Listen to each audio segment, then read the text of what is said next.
और शुभ समाचार की शुरुआत विदर्भ के राजा की शोभा यात्रा के साथ होगी। अमरावती में विदर्भ के राजा को विदाई दी गई।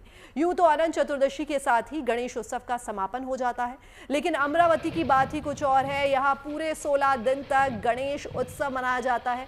16 दिनों तक भक्तों के दिलों पर राज करने के बाद जब विदर्भ के राजा विसर्जन यात्रा पर निकले तो पूरा शहर अपने बप्पा को विदाई देने सड़कों पर उमड़ पड़ा। ढोल ताशों की थाप पर थिरकते भक्तों ने बप्पा को धूमधाम से अगले बरस आने के लिए विदाई दी। इसी बीच रंग बिरंगी झांकियां और रंगोली से सजे रास्ते बेहद खूबसूरत नजर आए। अमरावती में 16 दिनों तक भक्तों के दिलों पर राज करने के बाद विदर्भ के राजा ने भक्तों से विदाई ली और इस खूबसूरत पल ने पूरे अमरावती शहर को बप्पा की भक्ति के रंग में रंगा दिया। शहर का कोना कोना बप्पा के रंग में रंगा नजर आया। क्या बच्चे, क्या बड़े, क्या बुजुर्ग, बप्पा की भव्य शोभा यात्रा में हर कोई शामिल हुआ और तहे दिल से बप्पा की शानदार विदाई की और अगले बरस फिर आने की कामना की। देखिए आस्था भक्ति से सराबोर ये भव्य नजारा।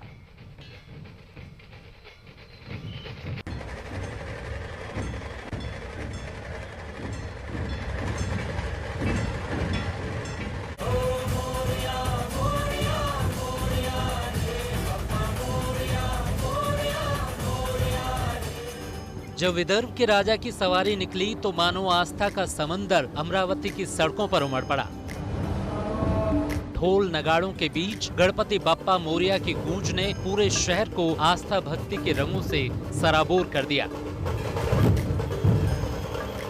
यूं तो अनंत चतुर्दशी के साथ ही गणेशोत्सव का समापन हो जाता है, लेकिन अमरावती का गणेशोत्सव पूरे 16 दिनों तक चलता है। इसी वजह से अमरावती का ये महापर्व अपनी भव्यता और परंपरा के लिए विदर्भ ही नहीं पूरे देश में खास पहचान रखता है। ये वो पल है जब पूरा शहर बप्पा को विदाई देने सड़कों पर उमड़ पड़ा। न्यू आजाद गणेशोत्सव मंडल के विदर्भ के राजा की 22 फीट ऊंची भव्य प्रतिमा जब शाही अंदाज में विसर्जन यात्रा पर निकली तो नजारा देखने लायक था। 16 दिनों तक भक्तों के दिलों पर राज करने के बाद विदर्भ के राजा ने कुछ इस अंदाज में भक्तों से विदाई ली और इस पल ने पूरे अमरावती शहर को बप्पा की भक्ति के रंग में रंग दिया। इस दौरान हर तरफ विनायक की भक्ति की उमंग और हर्षोल्लास दिखाई दिया। बेशक ये सिर्फ धार्मिक आयोजन नहीं बल्कि पूरे विदर्भ की एकता और परंपरा का भी प्रतीक है।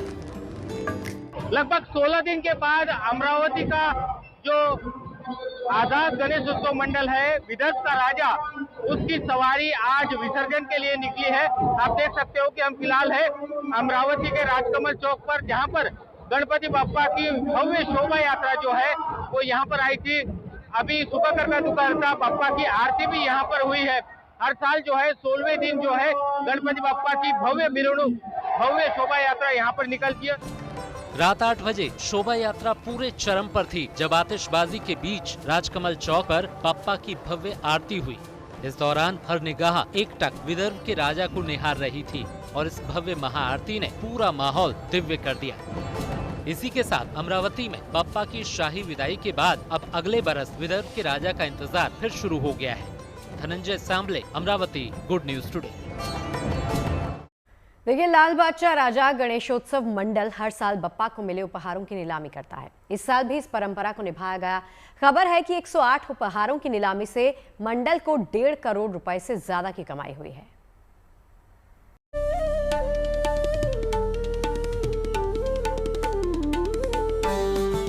कानों के कुंडल, गले का हार, मोदक, मूषक और श्रृंगार।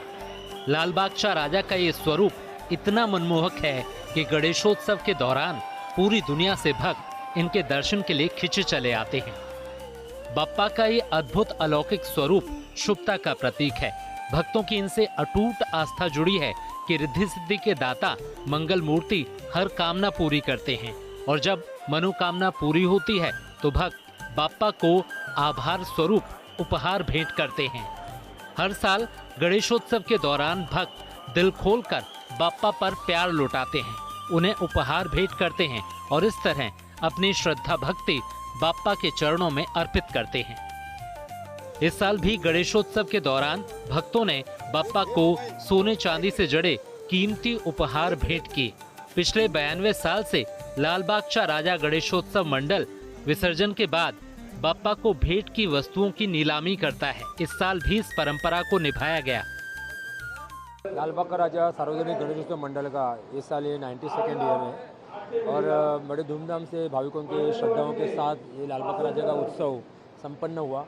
7 तारीख को लालबाग का राजा का बप्पा का विसर्जन हुआ। उसके बाद हर साल की परंपरा की ओर से मंडल की 92 ईयर्स की ये परंपरा है कि जो लालबाग के राजा के चरणों में भाविक जो दान अर्पण करते हैं, सोने चांदी की वस्तु अर्पण करते हैं, तो उनका एक सभी भाविकों के लिए वो प्रसाद के स्वरूप में उनको मिलना चाहिए, इसलिए वो लीलाव ऑक्शन होता है।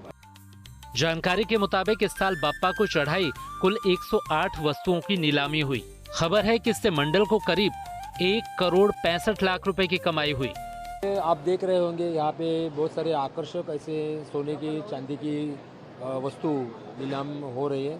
इसमें खास तौर पे लालबाग का राजा के प्रतिकृति भी है, चांदी की है, सोने की है, और श्रीफल है, मूषक है, बप्पा का जो वाहन रहता है वो मूषक की प्रतिकृति है, मंगल कलश जैसे आभूषण है, ब्रेसलेट है, सोने के चैन है, उसमें आकर्षक ऐसे पेंडेंट है और कर्णफूल है, समई जो हम लोग बोलते हैं, बप्पा के सामने हम लोग को जब समई लगाते हैं वो समय की प्रतिकृति है। बहुत सारे सोने के चांदी के आकर्षक ऐसे कलश, मुकुट, इसके बाद छत्र जो है भगवान के ऊपर हम लोग लगाते हैं, ऐसे अलंकार है, ऐसे आभूषण है। इससे शुभ और क्या हो सकता है कि इस नीलामी से जमा धनराशि का एक बड़ा हिस्सा जरूरतमंदों पर खर्च किया जाएगा और बप्पा का आशीर्वाद कई जिंदगियों में खुशियों की बहार लाएगा। Bureau report, good news today. और अब बात रामलीला की, जिसको लेकर देश भर में तैयारियां जोरों पर हैं। अयोध्या में भी नवरात्र पर भव्य रामलीला होगी। हालांकि यहाँ कुछ जगह ऐसी भी हैं जहां साल भर रामलीला का मंचन होता है। इनमें स्थानीय युवा कलाकार भी रामायण के किरदार निभाते हैं। यहाँ की रामलीलाओं का नजारा देखने में ही भव्य होता है। वैसे भी रामनगरी का अपना अलग महत्व है। राम मंदिर के निर्माण के बाद से यहाँ बड़ी संख्या में श्रद्धालु पहुंच रहे हैं, जो कि अपने आराध्य के दर्शन करने के साथ साथ रामलीला का मंचन भी देखते हैं।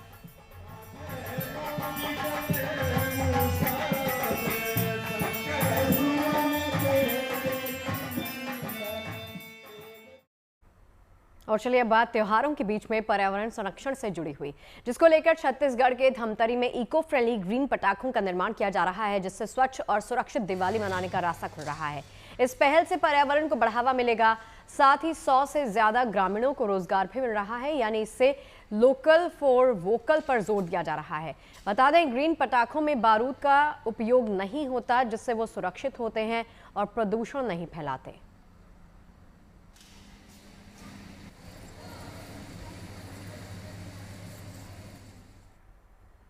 और चीन का बीजिंग भारत की संस्कृति के रंग में रंगा नजर आया। यहाँ मशहूर कलाकार शिवरंजनी ने एक मनमोहक भरतनाट्यम की परफॉर्मेंस दी।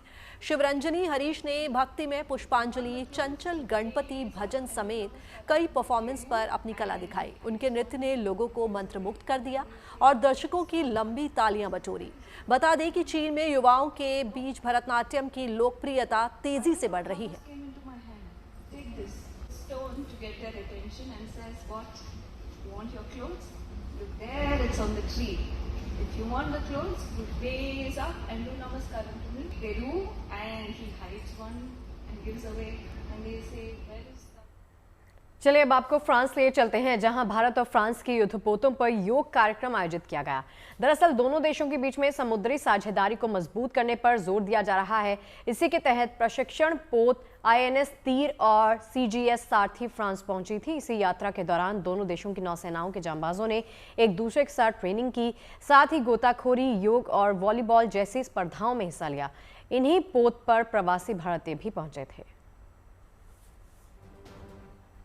अरुणाचल से लेकर थाईलैंड तक सेना के साहस की गूंज सुनाई दी। भारतीय सेना ने दुश्मनों को करारा संदेश देने के लिए एक बार फिर से अपनी ताकत का प्रदर्शन किया।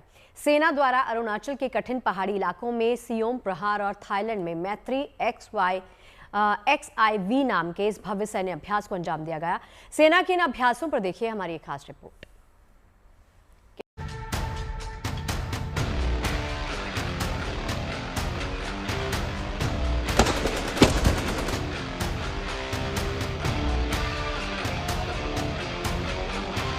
ऊंचे पहाड़ हो, दुर्गम रास्ते या घने जंगल, हर हालात में भारतीय जवान देश की रक्षा के लिए तैयार हैं, मुस्तैद हैं। अरुणाचल की घाटियों में इन जवानों के संकल्प और जज्बे की तस्वीरें यही बताती हैं। ये भारतीय सेना के सैन्य अभ्यास सियोम प्रहार की झलक है, जिसमें भारतीय जवानों ने दिखा दिया कि कोई भी बाधा न उनका रास्ता रोक सकती है, न इरादा बदल सकती है। इस बार के अभ्यास की सबसे बड़ी ताकत बनी है एडवांस ड्रोन तकनीक।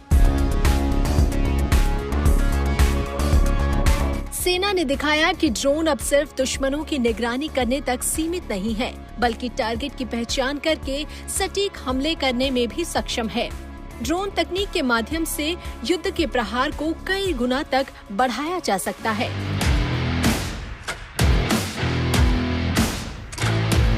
सियोम प्रहार के जरिए सेना ने दिखा दिया कि सीमाओं की सुरक्षा सिर्फ ड्यूटी नहीं, बल्कि हर भारतीय जवान के जज्बे से जुड़ा संकल्प भी है।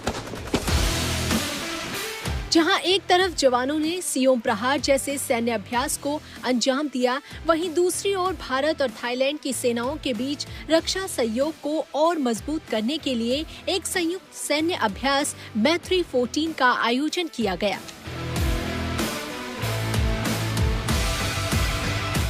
इस अभ्यास का मकसद दोनों देशों की सेनाओं के बीच आपसी तालमेल, रणनीतिक कौशल और आतंकवाद विरोधी अभियानों में समन्वय को बढ़ाना है। ये अभ्यास न सिर्फ रणनीतिक साझेदारी का उदाहरण है, बल्कि इंडो पैसिफिक क्षेत्र में पनपते खतरों से निपटने के लिए दोनों देशों की तैयारी को भी दिखाता है। इन अभ्यासों के जरिए भारतीय सेना दुश्मनों को साफ संदेश देना चाहती है कि वो किसी भी परिस्थिति में मुंहतोड़ जवाब देने के लिए तैयार है। Bureau report, good news today.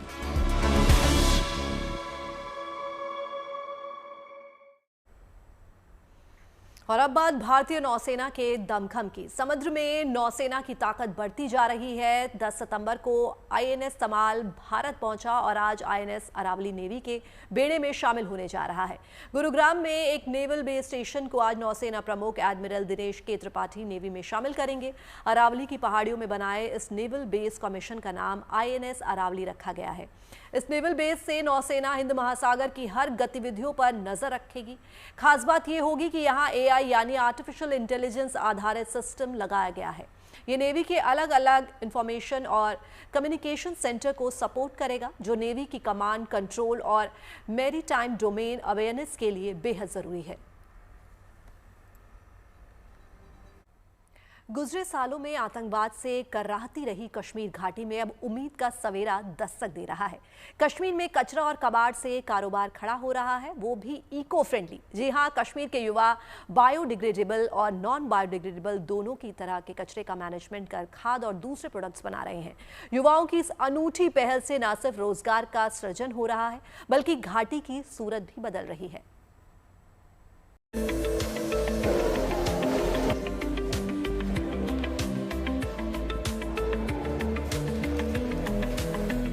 धरती का स्वर्ग कही जाने वाली कश्मीर घाटी की दिलकश खूबसूरती के लिए हाल के वर्षों में सबसे बड़ी चुनौती बना है वेस्ट मैनेजमेंट। बायोडिग्रेडेबल और नॉन बायोडिग्रेडेबल दोनों ही तरह के कचरे कश्मीर की इकोलॉजी के लिए खतरा बन रहे हैं। लेकिन इस चुनौती से मुकाबला करने के लिए खुद कश्मीर के युवाओं ने कमर कस ली है। ये युवा न सिर्फ तकनीक के इस्तेमाल से कचरे का बेहतरीन मैनेजमेंट कर रहे हैं, बल्कि इसके जरिए रोजगार का भी सृजन कर रहे हैं। ऐसे ही युवाओं में शुमार हैं दक्षिणी कश्मीर के कुलगाम जिले के आमिर अहमद खान। पेशे से इंजीनियर आमिर अहमद ने 4 साल पहले बायोडिग्रेडेबल और नॉन बायोडिग्रेडेबल दोनों ही तरह के कचरों से तबाह हो रही घाटी को बचाने के लिए एक स्टार्टअप शुरू किया।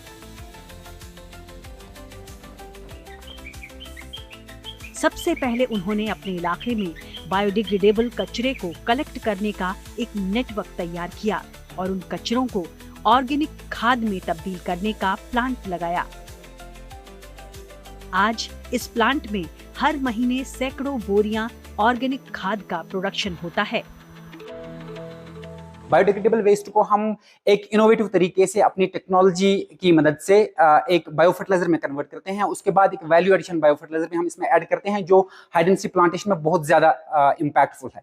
अभी तक हमने अराउंड 10,000 बैग्स सेल किए हैं पिछले 2 साल में, and we have created a very big impact by planting around 1 lakh trees of apples, high density apples. जहां कुछ साल पहले आमिर ने जब अपने आसपास के इलाके में बढ़ता हुआ पोल्यूशन देखा तो उन्होंने ठान ली कि वो इस बारे में जरूर कुछ करेंगे।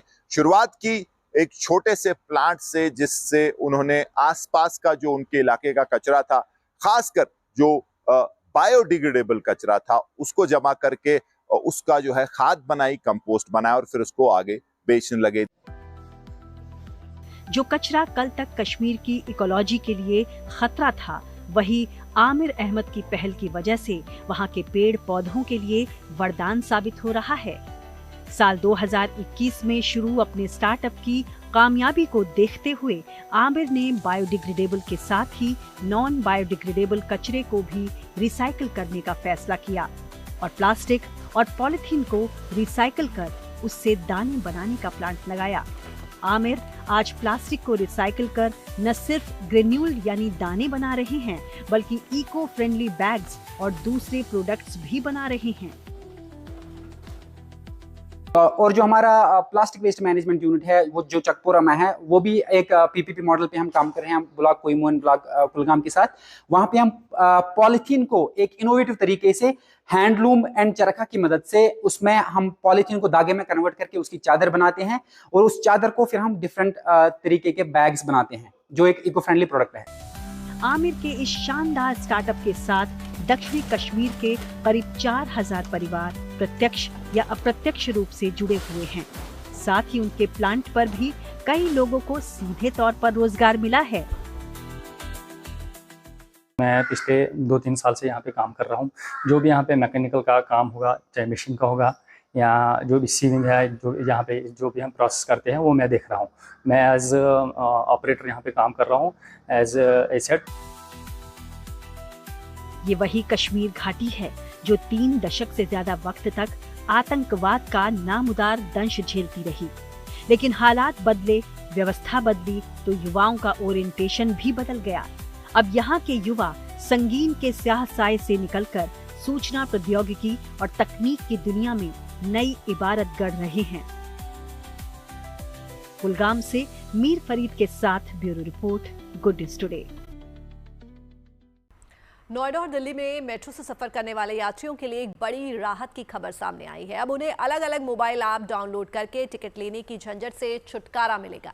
नोएडा मेट्रो रेल कॉरपोरेशन ने दिल्ली मेट्रो रेल कॉरपोरेशन के सहयोग से एक नई सुविधा शुरू की है, जिसके तहत यात्री एक ही मोबाइल ऐप से दोनों मेट्रो नेटवर्क के लिए QR कोड टिकट बुक कर सकेंगे, जिससे यात्रा करना अधिक सुविधाजनक हो जाएगा। मेट्रो कार्ड ऐप करने की भी प्रक्रिया मंत्रालय स्तर पर चल रही है। साथ ही भविष्य में विभिन्न ई-वॉलेट से भी टिकट देने की योजना सरकार बना रही है।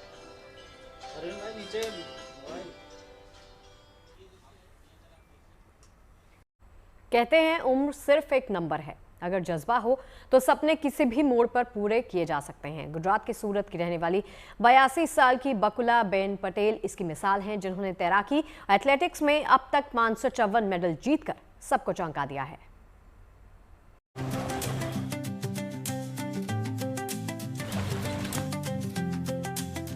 कहते हैं कि उम्र सालों से नहीं, हौसलों से गिनी जाती है, और 82 साल की सूरत की जलपरी यानी बकुला बेन पटेल इसकी जीती जागती मिसाल है, जिन्होंने तैराकी और एथलेटिक्स में भारत समेत 16 देशों में अलग अलग मुकाबलों में 554 मेडल जीतकर साबित कर दिया कि जज्बा कभी बूढ़ा नहीं होता। मैं स्विमर, एथलेट, योगा, डांसर हूँ। मैंने सीखने की शुरुआत तो 58 की एज में की थी। स्विमिंग किया, फिर एथलेटिक्स किया, योगा भी किया, योगा में भी नेशनल मेडल लिया। अभी तक मैं कंटिन्यू 58 की एज से 82 तक अभी तक कंटिन्यू मैं स्विमिंग करती हूँ।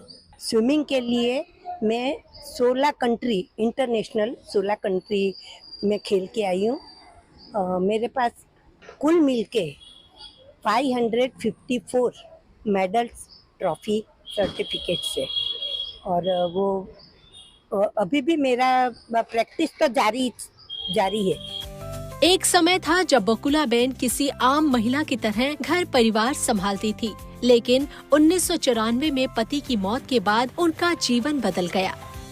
58 साल की उम्र में बकुलाबेन ने अपने सपनों की उड़ान को परवाज दी और आज 82 साल की उम्र में भी सुबह 4 बजे उठकर घंटों प्रैक्टिस करती हैं। सूरत म्युनिसिपल स्विमिंग पूल हो या तापी नदी, बकुलाबेन हर जगह पानी में अपने जज्बे की लहरें बिखेरती हैं।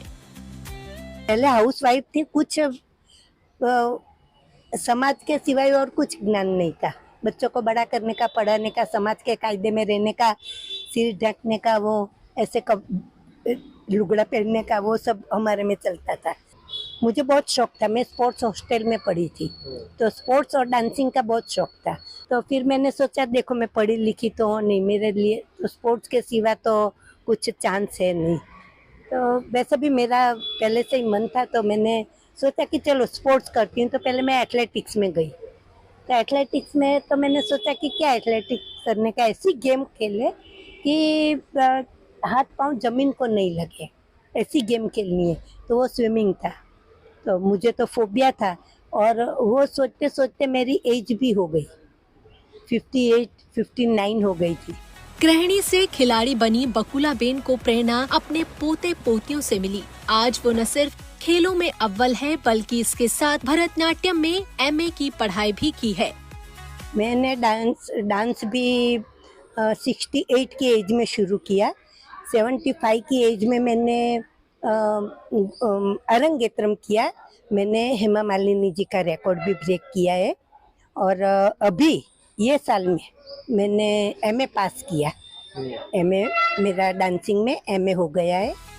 82 साल की उम्र में बकुलाबेन ने जो कर दिखाया है वो किसी मिसाल से कम नहीं। उनकी जिंदगी बताती है कि सपने पूरे करने की कोई उम्र तय नहीं होती, बस जरूरत है हौसले की और मेहनत की।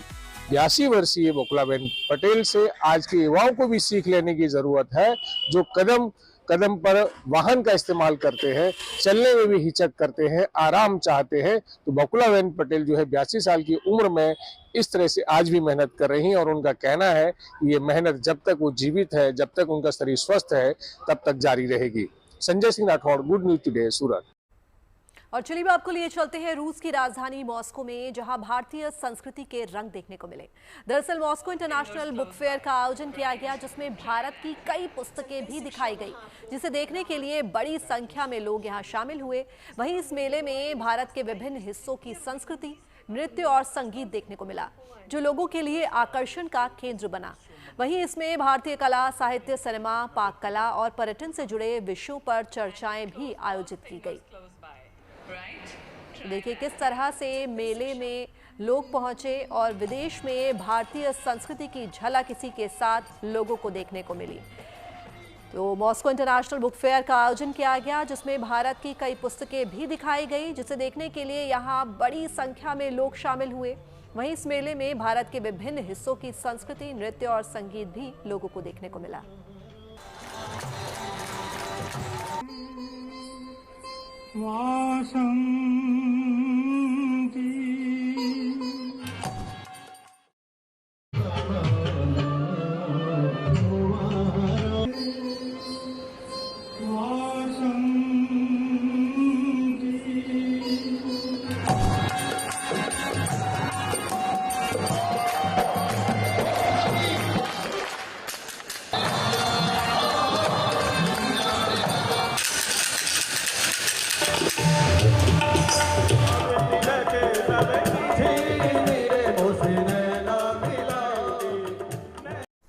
स्वच्छता, कला और पर्यटन, जब ये तीनों एक साथ जुड़ जाएं तो नतीजा बेहद खास हो जाता है। उत्तर प्रदेश के बुलंदशहर जिले के खुर्जा में ऐसा ही एक अनोखा प्रयोग हुआ है। यहाँ दुनिया का पहला सिरेमिक वेस्ट से बना पार्क तैयार किया गया है, जिसका नाम है अनोखी दुनिया। ये पार्क न सिर्फ मनोरंजन का केंद्र होगा, बल्कि खुर्जा की सदियों पुरानी सिरेमिक विरासत को भी नई पहचान देगा।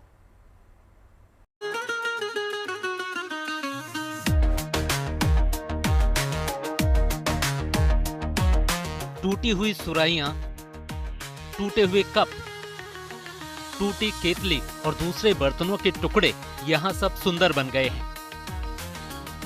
रंग बिरंगी और सजावटी मूर्तियां, शिल्प और सिरेमिक कला के अद्भुत नमूने। बच्चों की स्लाइड से लेकर इस अनोखे पेड़ तक, जहां हरे पत्ते तो नहीं बल्कि सिरेमिक वेस्ट से वंडर जरूर देखा जा सकता है। ये है उत्तर प्रदेश के खुर्जा का अनोखी दुनिया पार्क, एक ऐसी दुनिया जो सिर्फ सिरेमिक वेस्ट से तैयार की गई है। यहाँ हर तरफ सिर्फ और सिर्फ सिरेमिक की खूबसूरती झलकती है। पार्क को 80 टन सिरेमिक कचरे से तैयार किया गया है, जो वेस्ट टू आर्ट की एक अनोखी मिसाल है। दावा किया जा रहा है कि ये दुनिया का पहला पार्क है जिसे पूरी तरह से सिरेमिक वेस्ट से तैयार किया गया है। करीब 2 एकड़ में फैले इस अनोखे पार्क को ये रूप और ये रंग देने के लिए 6 कलाकारों और 120 कारीगरों की टीम ने दिन और रात कड़ी मेहनत की। करीब 100 छोटी बड़ी और अनोखी कलाकृतियां यहाँ तैयार की गई। दिलचस्प ये है कि यहाँ बच्चों के लिए स्लाइड और दूसरे झूलों को भी सिरेमिक वेस्ट के जरिए नया रूप और रंग दिया गया है। पार्क में बच्चों के लिए कई सेल्फी पॉइंट और एक कैफे भी बनाया गया है। इस पार्क में हर आयु वर्ग के लिए कुछ न कुछ विशेष है जो उन्हें अपनी ओर आकर्षित करेगा। खुर्जा को सिरेमिक की राजधानी कहा जाता है। यहाँ के बने कप, सुराही, केतली और दूसरे बर्तन न सिर्फ भारत बल्कि विदेशों में भी खास पहचान रखते हैं। लेकिन अब खुर्जा की पहचान रही सिरेमिक कला को एक नया मंच मिला है। खुर्जा की अनोखी दुनिया आज सिर्फ एक पार्क नहीं बल्कि एक संदेश भी है कि कला अगर जुनून और नई सोच के साथ मिल जाए तो वेस्ट भी बेस्ट बन सकता है। Bureau report, good news today. अब बात देश के हवाई मानचित्र पर पूर्णिया के स्वागत की। बहुत जल्द बिहार को चौथा एयरपोर्ट मिलने जा रहा है। पूर्णिया की धरती पर एयरपोर्ट की शुरुआत होने जा रही है। पूर्णिया एयरपोर्ट सिर्फ एक इंफ्रास्ट्रक्चर प्रोजेक्ट नहीं बल्कि सीमांचल के लोगों की पीढ़ियों का सपना है, जो न सिर्फ यात्रा आसान करेगा बल्कि उनके इलाके को विकास की रफ्तार भी देगा।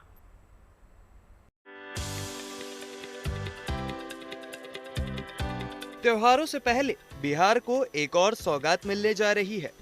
पूर्णिया में नया एयरपोर्ट शुरू होने जा रहा है। पूर्णिया एयरपोर्ट के रूप में बिहार को चौथा एयरपोर्ट मिल रहा है। इससे पहले पटना, गयाजी और दरभंगा में हवाई अड्डा पहले से ऑपरेशनल है। 15 सितंबर को पूर्णिया एयरपोर्ट का उद्घाटन होगा, जिसको हरी झंडी दिखाने के लिए प्रधानमंत्री मोदी पूर्णिया पहुंचेंगे। डबल इंजन की सरकार बिहार में विकास को गति दे रही है और अभी तक आदरणीय प्रधानमंत्री जी आए हैं तो लगभग 1.5 लाख करोड़ रुपया की राशि बिहार में शिलान्यास और उद्घाटन कर चुके हैं। अब आगे और 40 से 45 लाख करोड़ रुपया जब बिहार में आएगा तो बिहार के इंडस्ट्री को बूम मिलेगा, बिहार में स्वरोजगार मिलेगा।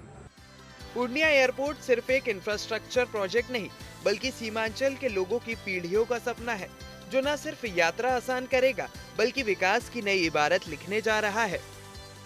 पूर्णिया में एयरपोर्ट के चालू होने से कारोबार ही नहीं, पर्यटन, रोजगार को भी बढ़ावा मिलने वाला है।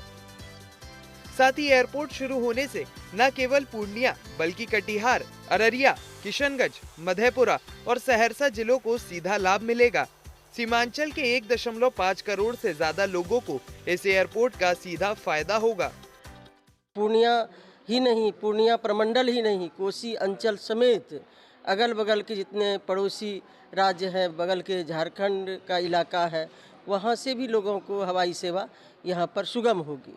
तो हम लोग बेसब्री से इंतजार कर रहे हैं, पूरी तैयारी में है कि माननीय प्रधानमंत्री जी का, माननीय मुख्यमंत्री जी का इतनी बड़ी सौगात दे रहे हैं, तो उनके स्वागत के लिए हम सभी लोग तैयार हैं और लगे हुए हैं। पूर्णिया एयरपोर्ट का निर्माण अब अंतिम चरण में है, लिहाजा इसको पूरा करने के लिए युद्ध स्तर पर तैयारियां चल रही हैं। लोगों का मानना है कि देश के हवाई मानचित्र पर पूर्णिया के जुड़ जाने से न केवल पूर्णिया बल्कि पूरे सीमांचल के विकास को पंख लग जाएंगे। कभी इसी जगह पर, इसी पूर्णिया पे एक फिल्म बनी थी राज कपूर की, तीसरी कसम। उस तीसरी कसम में वो बैलगाड़ी का सफ़र था और राज कपूर ने बहुत अच्छे ढंग से उसको दर्शाया था। उस फिल्म को।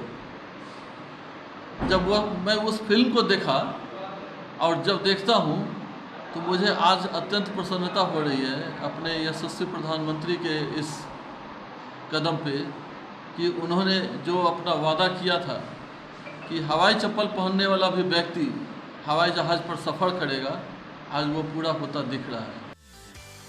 पूर्णिया के लोगों को 15 सितंबर का बेसब्री से इंतजार है। अब उनको मिलने वाले नए एयरपोर्ट से सीमांचल के सपनों को नई उड़ान मिलेगी।